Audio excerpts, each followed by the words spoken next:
My 3 ex-wives knocked on my door the night before my wedding, and standing on that porch at midnight, all 3 of them together, were the last people on earth I ever expected to see again.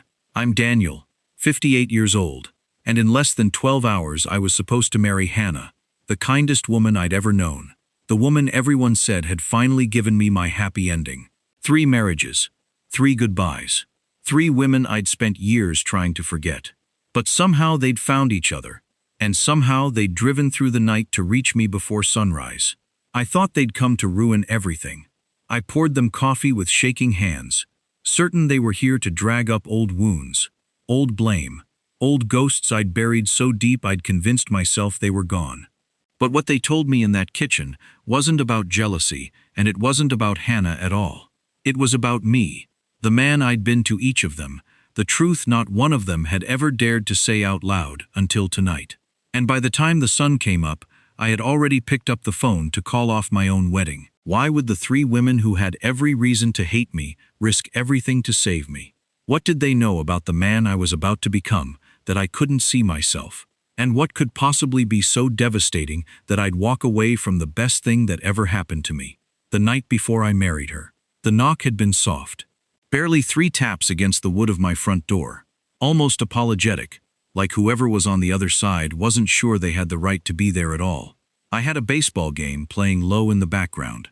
A glass of whiskey sat half-finished on the coffee table, the ice long melted, the amber now room temperature and faintly bitter.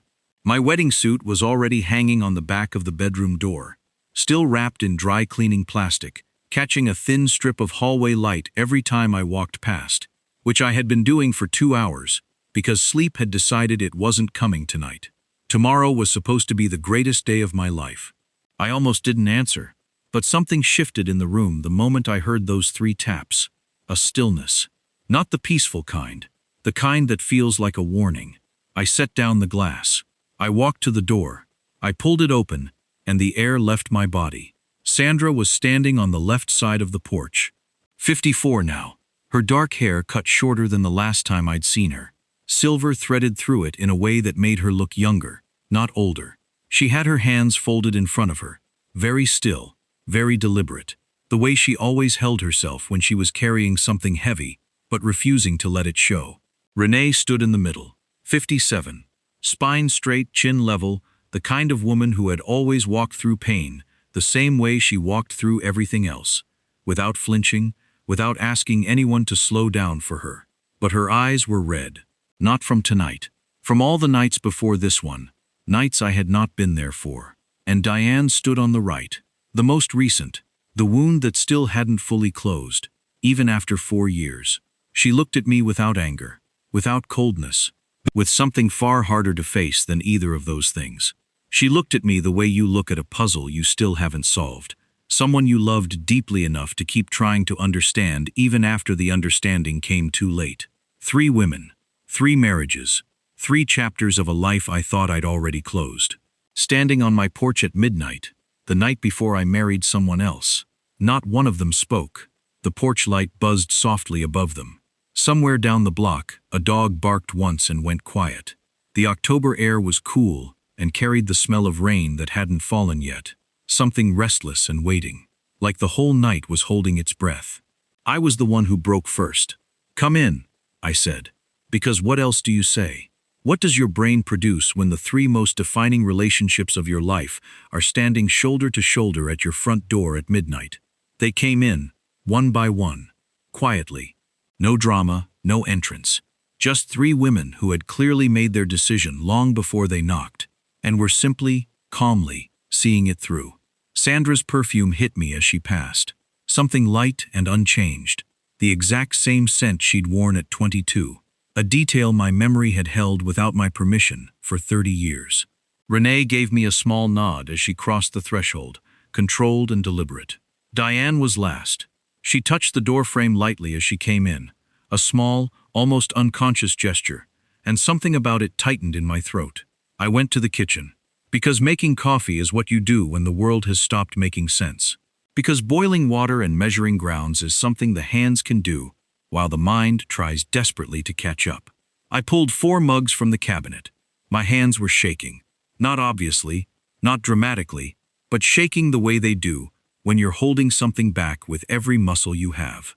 One mug clipped the counter edge, and I caught it fast and stood there for just a moment with both hands wrapped around it, staring at the wall, breathing through my nose. Behind me, chairs scraped softly against the kitchen floor. They sat down at my table. I poured the coffee. I brought the mugs over. I sat down across from them, like a man sitting across from a jury. Not cruel, not punishing, but final. "I know what you think," I said before any of them could open their mouths. "You came to stop the wedding." Sandra shook her head gently. "We didn't." "Then I want to understand two things." I set my mug down. "How do three of my ex-wives end up in the same car, driving to my house at midnight, and why tonight?" Another look passed between them. 3 seconds, a whole conversation compressed into a glance. And in that exchange was something that unsettled me more than I wanted to admit. A comfort, a closeness, a shorthand that only comes from real time spent together. Real trust, built from the ground up. These three women had a relationship, with each other, that I had known absolutely nothing about. 2 years ago, Renee said, wrapping both hands around her mug. Sandra recognized me from an old photograph. A photo she'd seen in a box she was finally cleaning out. Same city, same conference. We happened to be 2 tables apart in the same coffee shop. She walked over. She paused. We talked for 6 hours. 6 hours. And then she called Diane, Sandra said, picking up the thread without missing a beat. And 2 months later, the three of us sat in a hotel room in Phoenix, until 2 in the morning, talking. She held my gaze. Really talking. "About me," I said flatly. "About ourselves," Diane said. "What we'd carried. What we'd never said. What we'd spent years trying to make sense of alone." She looked at me evenly. "You were the subject, but we were the story." The clock on the wall ticked.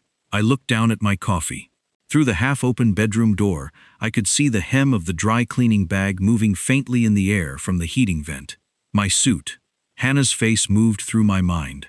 Her laugh, the warmth of her hand in mine. The way she looked at me like I was something worth believing in. "Daniel." Sandra's voice was soft. But underneath the softness was a weight that pressed.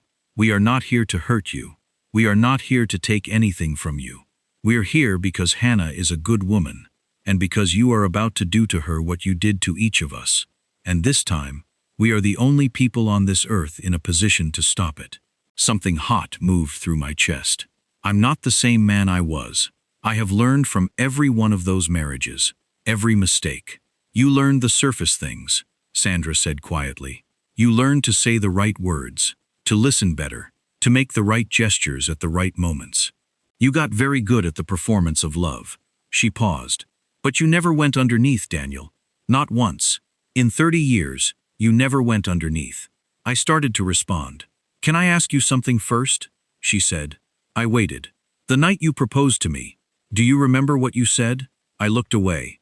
I remembered. "You said, 'Sandra, I have been waiting my whole life to finally feel like enough.'" She said it softly, like reading from something she'd held memorized for decades. I thought it was the most romantic thing I had ever heard. But I was 22, and I didn't understand what you were actually telling me. You weren't saying you loved me. You were saying you needed me to complete something inside you that you hadn't finished yourself. That love, for you, was about what it gave you, not what you could build together. The room was very quiet. "I loved you," I said. "I know you did," she said immediately. "Daniel, I know that. But love isn't the question. The question is, what were you trying to fix? And when I couldn't fix it, when being someone's entire emotional foundation became too heavy, I left. And I let you believe it was about compatibility, about growing in different directions." Her eyes dropped to the table. "Because I didn't have the language for this back then. I've had a long time to find it." I turned to Renee.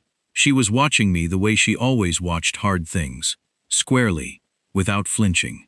"You and I started." "Don't," she said. "Not unkind, just firm. Don't summarize it. Don't manage it. Just listen." I closed my mouth. "Do you know what I thought about on the drive here tonight?" she said. "I thought about the nursery, the blue curtains we picked out together, the little wooden name we had carved above the crib." She stopped. Her jaw moved slightly. the way it did when she was refusing to let something rise to the surface. I thought about sitting on the floor of that room, alone, 3 weeks after we lost him, 6 hours on that floor. And then I heard your car in the driveway, and you came in, and you kissed my forehead, and you said we're going to be okay. And then you went and showered and went to sleep.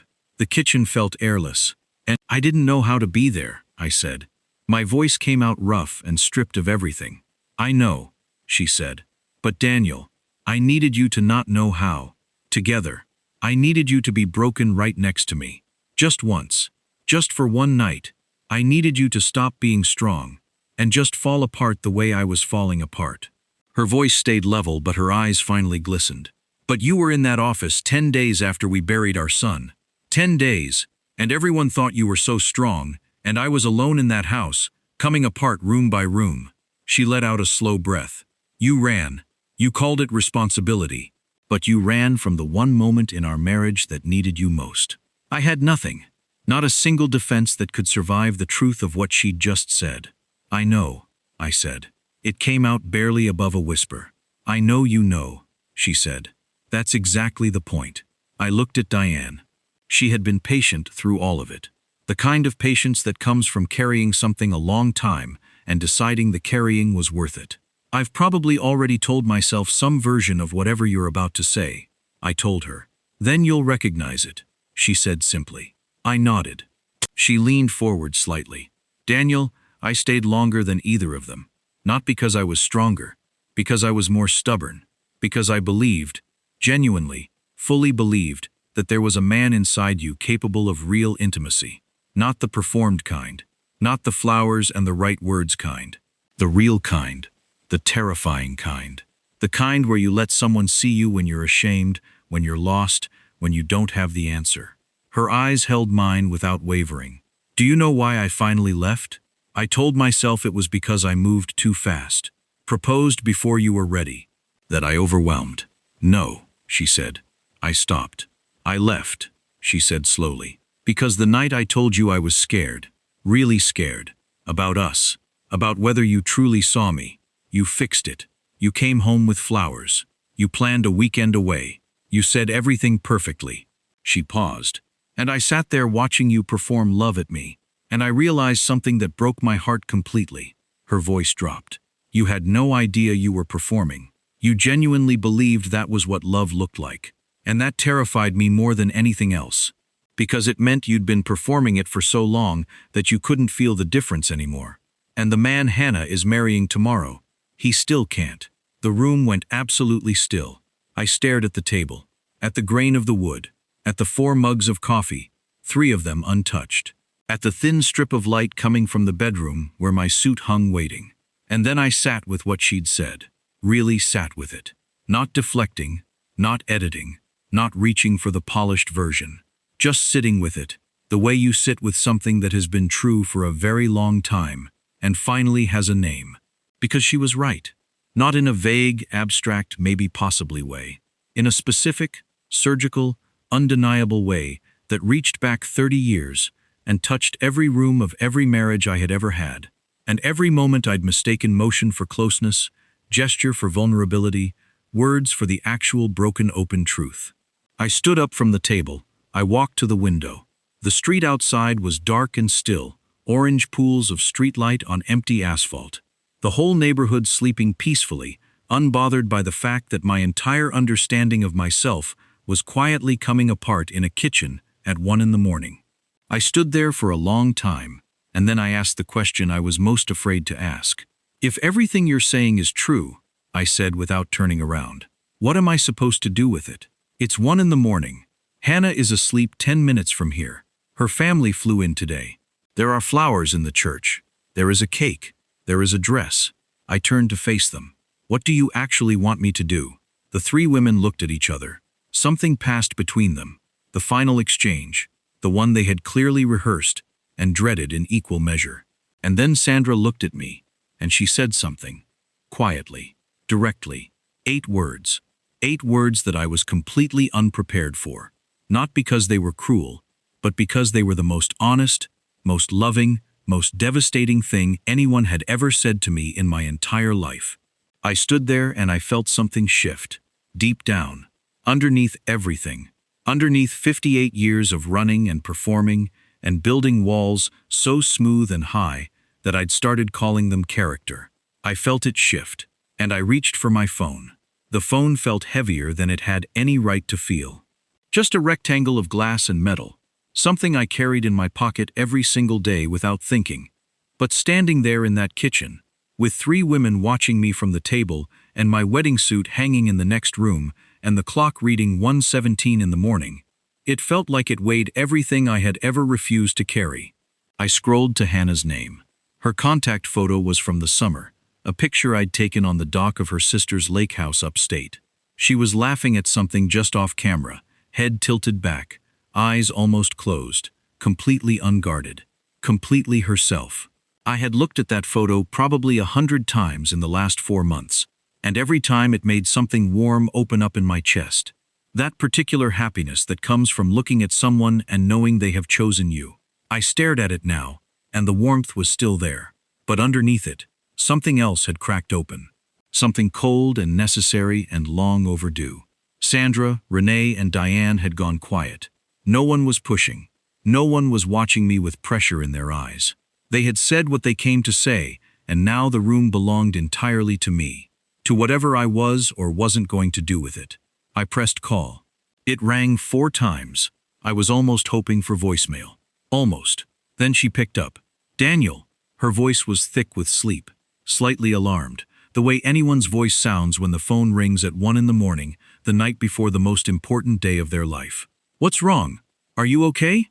And the sound of her, the realness of her, the immediate concern in her voice, the way her first instinct at 1 in the morning was worry about me and not herself, broke something in my chest that I don't have a clean word for. Hannah, I said, and then I stopped. Daniel, you're scaring me. What happened? I need to tell you something. My voice was low, stripped of everything performative, everything managed. Just sound, just truth, finding its way out of a throat that had swallowed it for 58 years. And I need you to let me say all of it before you respond. Can you do that? A pause. A short, frightened pause. Yes, she said. I walked out of the kitchen, into the hallway, until I was standing directly underneath my wedding suit. The plastic wrap caught the light. The dark fabric underneath was pressed and perfect and waiting. I have been in love with you, I said slowly. I want you to know that first. I want that to be the first thing. Because everything I'm about to say exists inside that truth, not outside it. She said nothing. She was listening. But I've been in love before, 3 times before, and each of those women, each marriage, ended, for reasons I told myself I understood. Incompatibility, bad timing, grief that got between us. I had a reason for each one. A clean, reasonable, acceptable reason. I pressed my free hand flat against the wall. And tonight, Hannah, all 3 of them are sitting in my kitchen. I heard her breath catch. Together, I said. They came together and they told me something. They told me, in the most honest way anyone has ever spoken to me, that I have never once in my adult life allowed someone to truly see me, that I perform love, that I know exactly how to look like the right man without ever becoming him, and that I have done this to every woman who loved me. I have taken their love and I have used it as a mirror to see a version of myself I wanted to believe in, and I have never, not once, done the terrifying and necessary and real work of becoming that man from the inside. The silence on the other end of the phone was the kind that breathes. And Hannah, my voice broke then, just slightly, at the edge. Hannah, you deserve that man, the real one, not the performance, and I am not him yet. I want to be. God, I want to be. But wanting it is not the same as being it. And I have already made that mistake 3 times, and I cannot, I will not, make it a 4th time with you. For a long moment, nothing. Then Hannah said, very quietly, "Are you calling off our wedding?" 3 seconds of silence that lasted 100 years. Yes, I said. I heard the sound she made. It wasn't a cry, not yet. It was something earlier and quieter than a cry. The sound a person makes in the instant before they understand the full size of what is happening to them. Like the moment before impact. Like the inhale. Hannah, don't. Her voice was very controlled, very careful, the kind of careful that costs everything. Please don't say my name like that right now. Okay, I said. Another silence. The flowers are already at the church, she said. I know. My mother has been in this city for 3 days. Her voice was still controlled, still level, but something underneath it was trembling, like a fault line under still water. My dress is hanging on the back of my closet door. I know. And you're calling me at 1 in the morning because your ex-wives. She stopped herself. Reset. I could almost hear her pressing her hand flat over her mouth, the way she does when she's fighting for composure. I can't do this right now, she said finally. I can't talk about this right now. I understand, I said. Do you?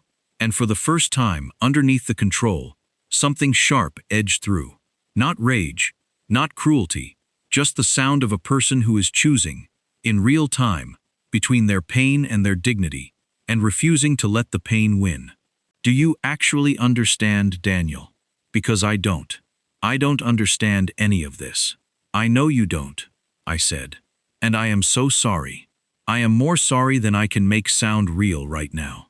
But I would rather hurt you tonight than ruin you slowly over the next 10 years. And I know how that sounds. I know how easy it is for that to sound like a justification, like something a selfish man says to make a selfish choice feel noble. But Hannah, it's not. I promise you it's not. She was quiet for a moment. I need to go, she said. Okay, don't call me again tonight. I won't. The line went dead. I stood in the hallway with the phone in my hand, and the call ended, and the silence of the house pressing in from every wall. After a moment, I reached up and unhooked the wedding suit from the back of the door, still in its plastic, still perfect and pressed and waiting for a morning that was no longer coming.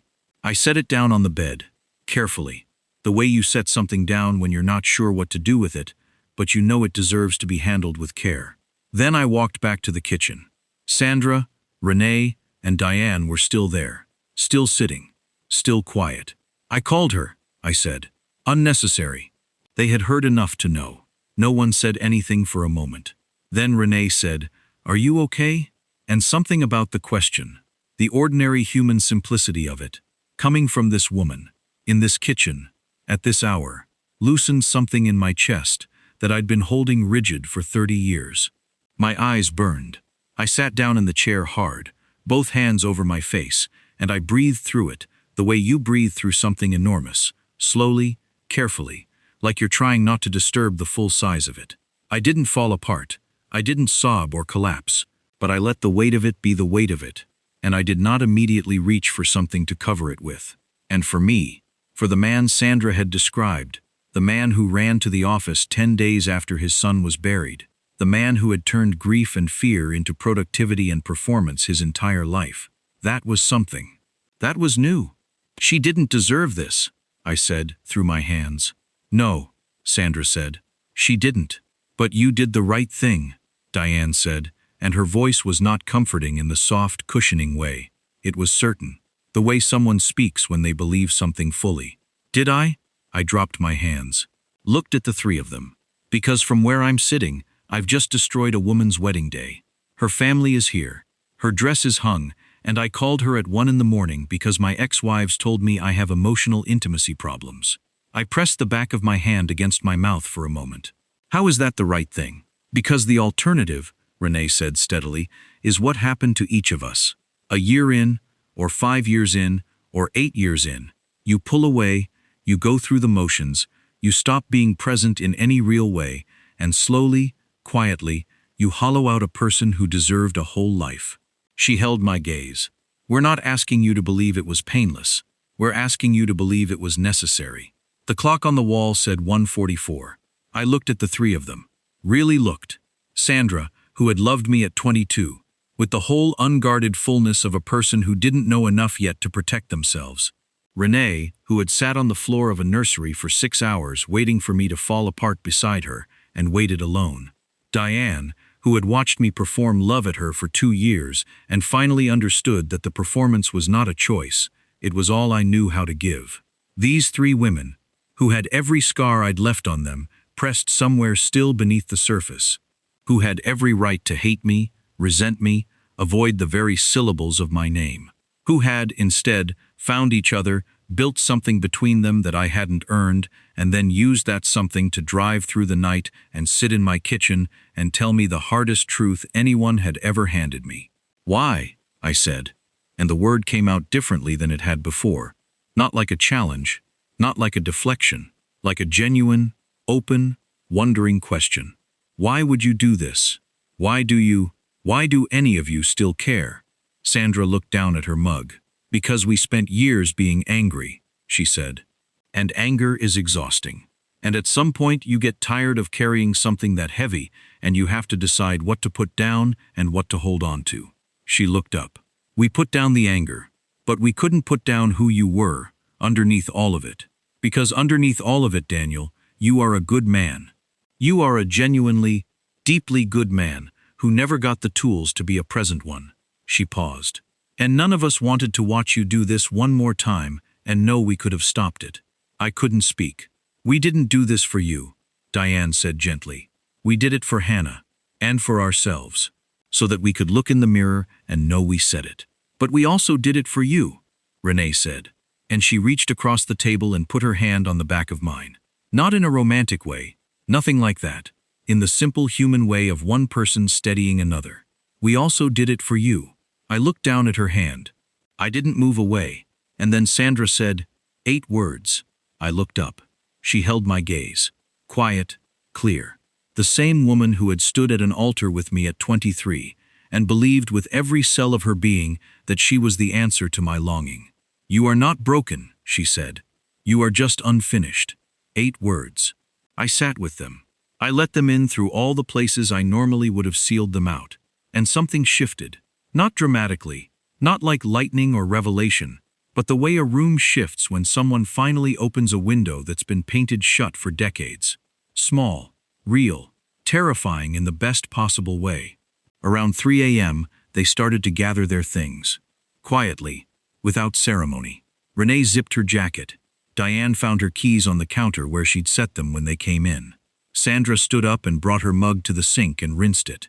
A small domestic gesture so ordinary in this extraordinary night that it nearly undid me. I walked them to the door. We stood on the porch together, the October night around us cold and clean, the rain that had been threatening all evening finally beginning to fall. Soft and light, barely more than mist, the kind that you feel before you hear it. The streetlights threw their orange circles onto wet asphalt, and the whole neighborhood smelled like earth and cold air, and the very beginning of something. I didn't know what to say. "Don't call her tonight," Diane said. "Let her have the night." "I know. And Daniel." Renee stopped at the top of the porch steps and turned back. Her voice was even and direct as it had always been.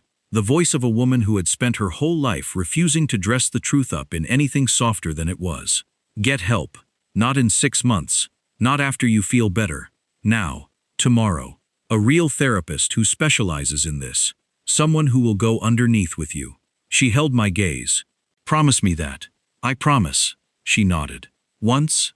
Then she turned and walked down the steps.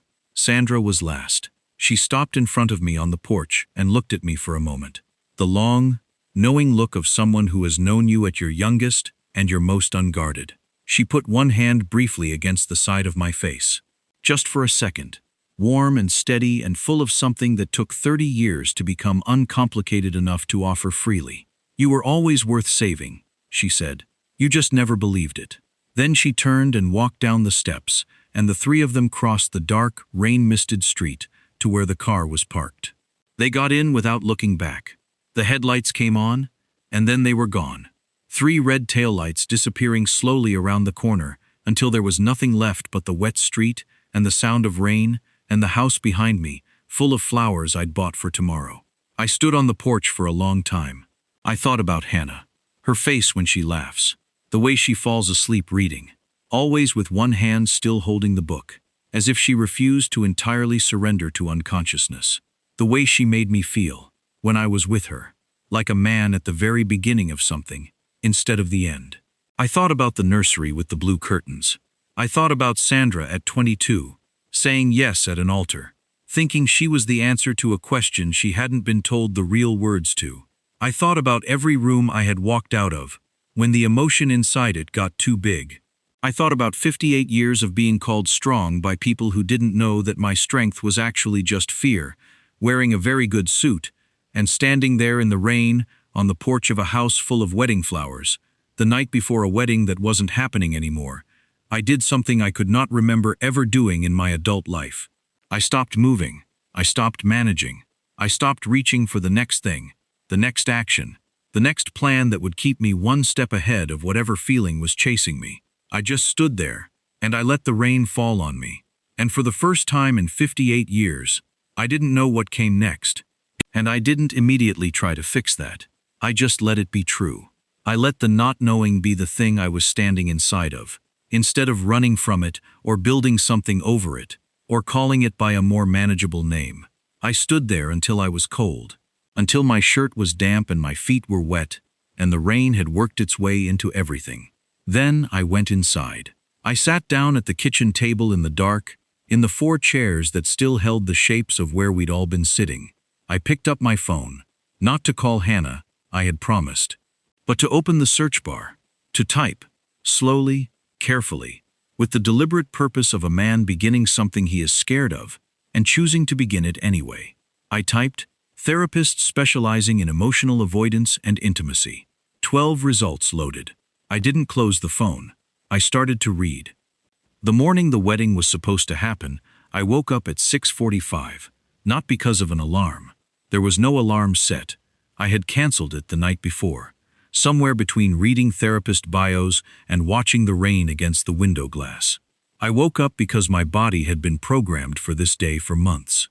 Because somewhere underneath consciousness, something in me had been counting down, and now the countdown had reached 0, and the day was here, and the day was empty, and I was still in yesterday's clothes, and the house smelled like coffee and the ghost of 3 women who had told me the truth about myself and left me standing in the rain. I lay still for a moment. The ceiling was the same ceiling it had always been. Outside, birds were going about their morning without any awareness of the particular devastation occurring in this particular house. Somewhere in this city, Hannah was waking up in a hotel room with her mother and her sister, and the first thought that entered her mind would be the shape of what she had lost. I knew that. I held it. I didn't try to move it to somewhere more comfortable. I sat up. I went to the window.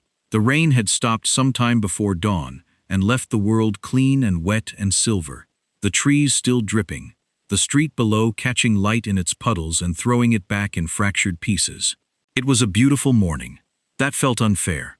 Beautiful mornings have no business happening on the days when you have broken something important. I picked up my phone. There was a text from Diane, sent at 5:47 a.m. We got home safe. How are you? 3 words that required almost nothing from the sender, and somehow meant everything to the receiver. I typed back, still here, starting to read. I meant the therapist results, but I realized as I sent it that it was true in a larger way than that. Still here. Present in the room, present in the pain, not yet running toward the next thing, the next chapter, the next version of myself that might feel better faster. Just still here. Her response came within 60 seconds, a single word. Good. I showered. I called the church. I called the caterer. I called the florist. Each call was its own small surgical act of dismantling. Calm, necessary, deeply uncomfortable. The kind of conversation where you can hear the disbelief in the other person's voice, and you have to sit inside that disbelief and not explain your way out of it, because there is no explanation that fits inside a phone call. I didn't say my ex-wives came to my door. I didn't say I had an emotional reckoning in a midnight kitchen. I said the wedding was canceled. I said I was sorry for the inconvenience. I said yes. I understood there were costs that were non-refundable, and yes, that was entirely fair. Then I called the therapist. Her name was Dr. Carol Sims. Her website had been the 3rd result in the search. Something in the way her bio was written had stopped my scrolling. Not because it was polished or impressive, but because it was honest in the specific, unglamorous way of someone who has sat with real pain long enough to stop being afraid of it. She specialized in attachment disorders, emotional avoidance, and what she called relational repetition patterns. The way human beings unconsciously recreate the same emotional dynamic in relationship after relationship, always hoping for a different result. always wondering why the result stays the same. I left a voicemail at 6:58 in the morning. I told her my name. I told her I had just called off my wedding. I told her I needed to see someone as soon as possible because I had just been told something true about myself, that I did not have the tools to hold alone, and I was terrified that if I waited too long, I would find a way to convince myself it wasn't true. She called me back at 9:15. We met Thursday. That first session, I sat in a chair that was comfortable, in the deliberate, intentional way of a chair chosen to tell your nervous system that it was safe to be here. Dr. Sims sat across from me, unhurried, a small notepad on her knee that she barely looked at. She was 60 or so, with reading glasses pushed up into silver hair, and she had the particular quality of stillness that you only develop from spending decades in rooms with people who are carrying things they have never said out loud. She didn't rush me. She didn't fill silence. She let silence be a room we could both sit inside without immediately redecorating it. I told her everything, not in the polished, summarized way I was accustomed to telling things, not in the version that made me sound like a man who had figured it out and was simply reporting back. I told it the way it actually was, with the gaps and the ugliness and the moments of selfishness that I had spent years reclassifying as strength. I told her about Sandra at 22. I told her about the nursery and the blue curtains and the floor where Renee had sat alone for 6 hours. I told her about Diane, watching me perform love, and finally understanding that I didn't know I was performing. I told her about Hannah's voice at 1 in the morning, the sound she made before the cry, the inhale before impact. Dr. Sims listened to all of it. Then she said, "Daniel, what did love feel like in your house when you were growing up?" And the question reached into a room I had sealed 40 years ago and turned on a light. I won't give you every session. There were many, weeks of them, then months. But I will tell you what slowly became clear. The thing that sat at the center of everything. The thing all 3 ex-wives had been circling from the outside, without the clinical language to name it precisely. My father had been a man who expressed love through provision and performance, never presence. He worked, he provided, he showed up at the important events. But emotional availability was not something he had been taught to offer, and so he did not offer it.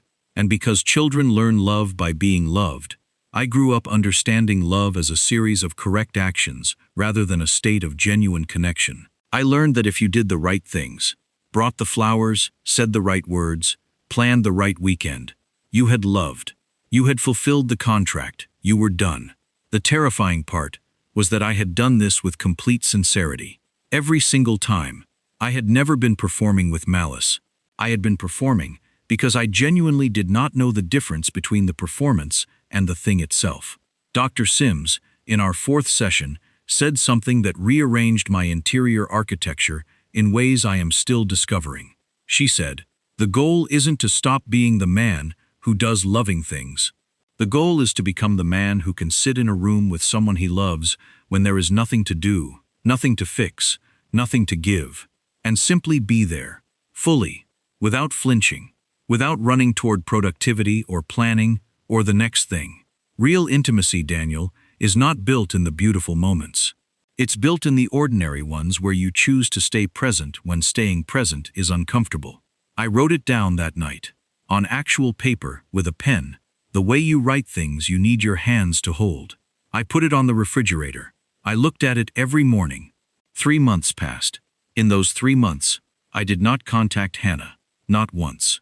I had promised I wouldn't, not to her directly, but to myself, in the private language of a man who was finally starting to learn the difference between what he wanted and what was right. She needed time. She needed the space of her grief, without me standing at the edge of it, needing to manage her forgiveness, needing to know I was forgiven so that I could feel better. That need, the need to be forgiven quickly so the discomfort would end, I recognized it now for what it was. Another form of taking. Another way the self protects itself at another person's expense. So I stayed away. But something unexpected had begun to grow in the space where the chaos used to live. Sandra, Renee, and Diane, whether by accident or by design or by the particular grace of people who have already done the hard work of choosing each other, stayed. Not every day, Not in the way of new friends who overcorrect with intensity. In the quiet, easy, unhurried way of people who have already established that they are not going anywhere. Sandra called on Sunday mornings. We talked about everything and nothing. Her job, a book she was reading, something funny that happened on her walk. Renee texted practical things with the directness that had always been her native language. Did you go this week? Good. Keep going. And once, when I told her the session had been particularly hard, she texted back, hard means it's working. Diane and I met for lunch once a month, at a quiet Italian place not far from her apartment. We had figured out, in the strange alchemy of all of this, that we were actually quite good at being honest with each other, now that honesty wasn't weighted down by the daily work of a marriage. We talked like two people who had survived something together and were still figuring out what to make of the surviving. I told Dr. Sims about the three of them, about how it had developed. She smiled, the quiet, knowing smile of someone who is not surprised by the resilience and complexity of human beings, but who still delights in it. What do you think they gave each other? She asked. I thought about it for a moment. The same thing, I said. They gave each other the same thing. They each had a piece of the story that the others didn't have. And putting the pieces together didn't just give them a picture of me, it gave them a picture of themselves, of what they'd survived, of what they were worth. Dr. Sims nodded slowly. And what did they give you? I looked out the window of her office. The bare November branches against a white sky. Evidence, I said. They gave me evidence that it was possible to be known, really known, in the unflattering and specific way, and still be cared for. That the truth about yourself doesn't have to destroy the people who discover it. That love, the real kind, can survive honesty. She wrote something in her notepad. Hold on to that, she said. 6 months after the night of the knock. On a Thursday in April, the kind of afternoon that feels like permission, all new green and clear sky and the particular quality of light that only exists in early spring, I was walking through the farmer's market near my apartment. Something I had started doing on Thursdays as part of the ordinary, grounding, quietly revolutionary practice of being present in small moments. When I turned a corner between the bread stall and the flower vendor and walked directly into Hannah, we both stopped. She was holding a paper bag in one arm and a bunch of yellow tulips in the other hand, and she was wearing a gray coat I hadn't seen before, and her hair was slightly longer than it had been in October, and she looked like herself, fully, completely herself. Not the diminished, shattered version I had feared she might be. Not performing wellness to hide damage. She looked like a woman who had been through something hard and had come out the other side of it, carrying something different, but not broken. She looked at me. I looked at her. For 3 full seconds, neither of us spoke. Around us the market moved. A child laughed somewhere behind me. Someone called out a price, the smell of fresh bread and early spring flowers moving through the cold air between us. Hi, she said. Hi, I said. We stood there. Are you okay? I asked.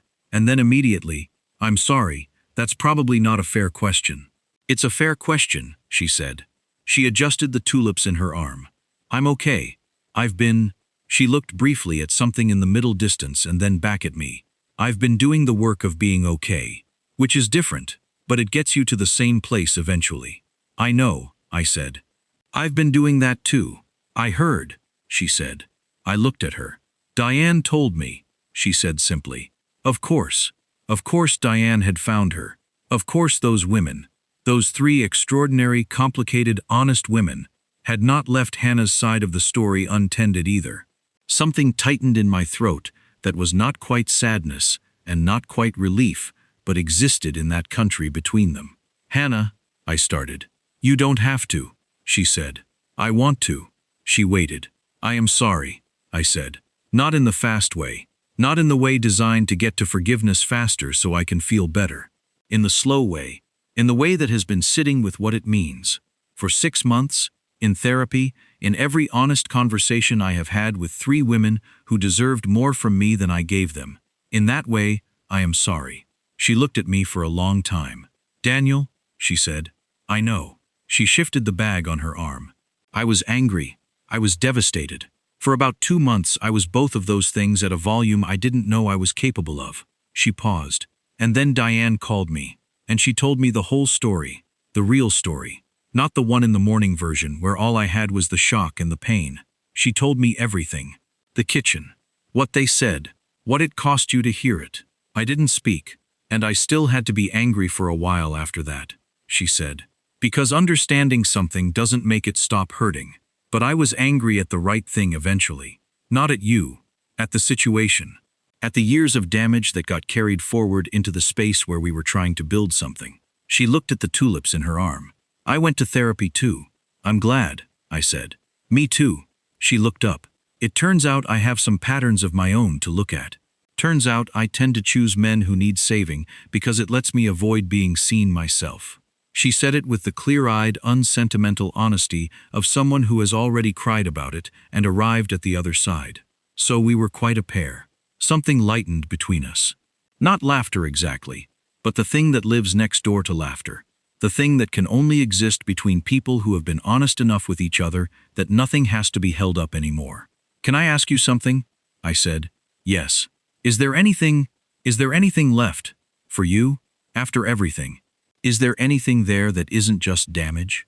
She was quiet for a moment. A long moment. The kind of moment you don't rush because what's in it is real and deserves its full measure of time. I think, she said carefully, that there is something there that was always real. I think we were real, Daniel. I think the connection was real. I think the love was real. She held my eyes steadily. But I also think that real isn't always enough on its own. Real has to be accompanied by ready. And we weren't ready. You weren't ready. And maybe I wasn't either. Not fully. Not in the ways I was pretending not to see. And now? I said. She looked at me. Now, she said slowly, I think I would like to get a cup of coffee. Just coffee. Not a declaration, not a plan, not a beginning or an ending.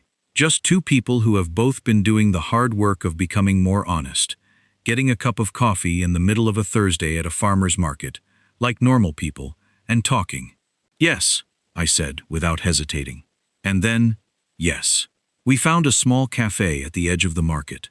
We sat across from each other at a table by the window, and the afternoon light came through in long, pale strips and made everything look like a painting of itself. We ordered coffee. We talked. We talked for 2 hours. Not about us, not about October, not about what came next. We talked about books and the changing neighborhood and what therapy had surfaced that surprised us most, and what it felt like to finally recognize a pattern in yourself that you'd been living inside for years without being able to name it. We talked like two people who had already survived the worst of each other and discovered, on the other side, that there was something genuine still breathing. At some point, Hannah said, "Tell me something you couldn't have told me a year ago." I held my coffee mug with both hands. Thought about it genuinely rather than reaching for the polished version. That I'm scared, I said. Consistently. Underneath the confidence and the competence and all of it, I am a man who is almost always scared. Of being truly seen and found lacking. Of love that requires me to be present in the uncomfortable moments, rather than useful in the easy ones. Of grief. Of my own grief specifically, which I spent 30 years outsourcing into productivity. I looked at her across the table. I couldn't have told you that a year ago, because I didn't know it was true.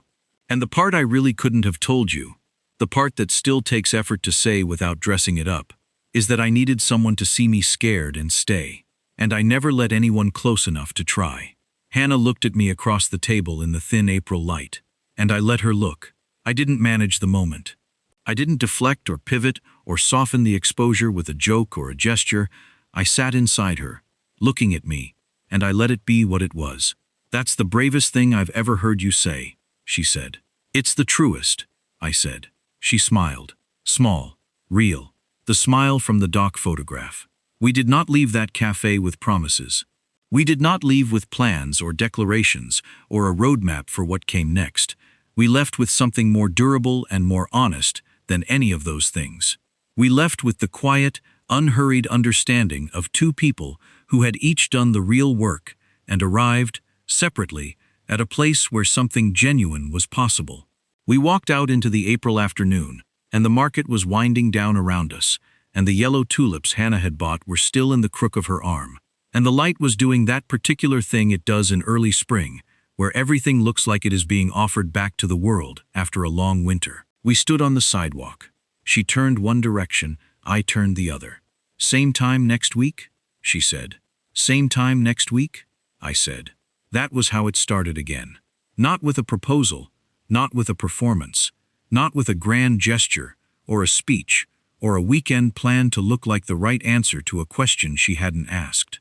It started with a cup of coffee and 2 hours of honest conversation and the willingness to show up again the following Thursday without knowing exactly where it was going, and to let that unknowing be okay. Over the months that followed, we built something I had never built before. Not because the feeling was stronger, though it was, in the particular unshowy way that real things are stronger than beautiful things. We built something different because we built it differently. We built it with the lights on. We built it with the windows open. We built it in the moments of discomfort and the ordinary Tuesday evenings, and the small misunderstandings we actually sat with, instead of smoothing over, and the grief we shared when her father was hospitalized in September, and I drove 2 hours in the rain to sit with her, in a hospital waiting room, and did not once reach for my phone, or look for the exit, or offer productivity as a substitute for presence. I just sat there, with her, in the room, in the not knowing. And that, Dr. Sims told me later when I described it, was the whole thing. That was the entire work of a year, compressed into one cold hospital waiting room. The willingness to stay fully present inside a moment you cannot fix, or improve, or exit, because the person next to you needs you to be a human being with them, rather than a solution for them. I am 59 years old now. I am not a finished man. I don't believe in finished men.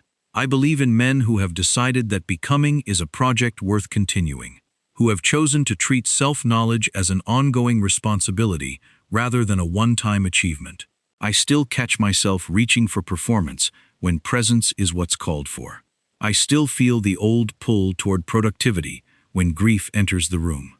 I still carry the particular instinct of a man who was taught that love is something you demonstrate rather than something you inhabit. But I catch it now. And catching it is everything. Sandra calls on Sunday mornings. We talked last week about a book she's reading on attachment theory. She laughed and said she was probably going to annotate the whole thing. Renee texted last month when she made partner at her firm. Just one line. Finally did the thing. Diane and I had lunch last Tuesday, and she told me she had started dating someone. Quietly, carefully, with her eyes open. And she looked the way a person looks when they are building something real, rather than running from something empty. These 3 women came to my door at midnight and told me the truth I had been running from for 30 years. They did not do it for gratitude. They did not do it for recognition.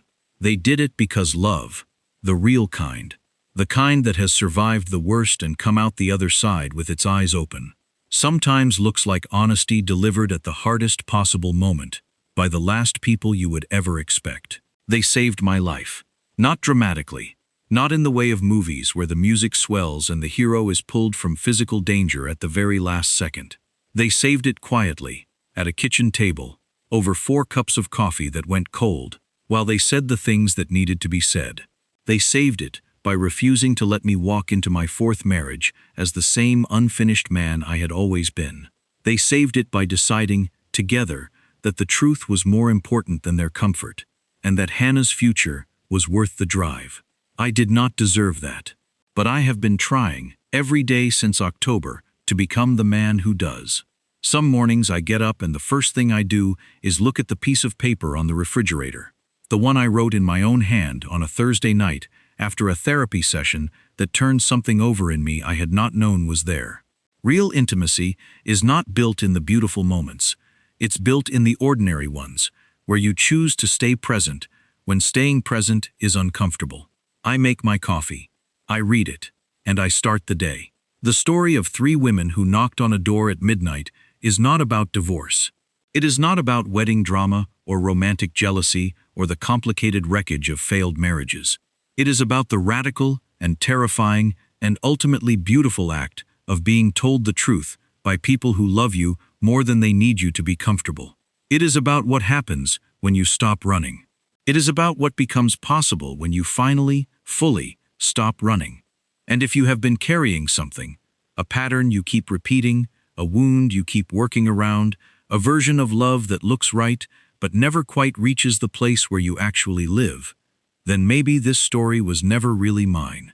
Maybe it was yours all along.